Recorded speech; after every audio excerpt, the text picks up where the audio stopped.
ಮೈಸೂರು ಅರಮನೆಯ CCTV footage leak.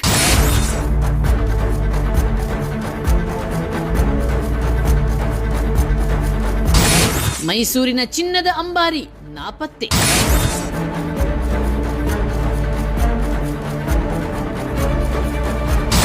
ಅಂಬಾರಿ ಔಸಿರೋದು 750 kg ಅಂಬಾರಿ. ಇದಕ್ಕೆ ಇದರದೇ ಆದಂತ ಇತಿಹಾಸ ಐತೆ. ಇದ್ರ ಇನ್ವೆಂಟ್ರಿ ಪ್ಯಾಲೇಸ್ ಬೋರ್ಡ್ ಅಕೌಂಟ್ ಅಲ್ಲಿ ಇರೋಂಥದ್ದು.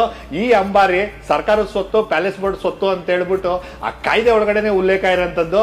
ಇಂಥ ಅಂಬಾರಿನ ಔಸೋದಕ್ಕೆ ಹೆಂಗ್ ಸಾಧ್ಯ? ಕಳೆದ 3 ತಿಂಗಳಿಂದ ಜನಗಳಿಗೆ ಅಂಬಾರಿ ಕಾಣಿಸ್ತಾ ಇಲ್ಲ. ಎಲ್ಲೋಯ್ತು ಅಂಬಾರಿ?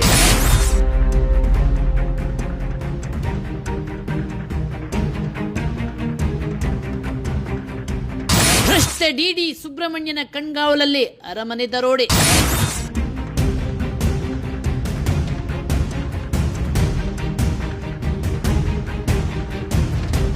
ವಿಶ್ವವಿಖ್ಯಾತ ಮೈಸೂರು ಅರಮನೆಯಲ್ಲಿ ಏನಾಗ್ತಿದೆ?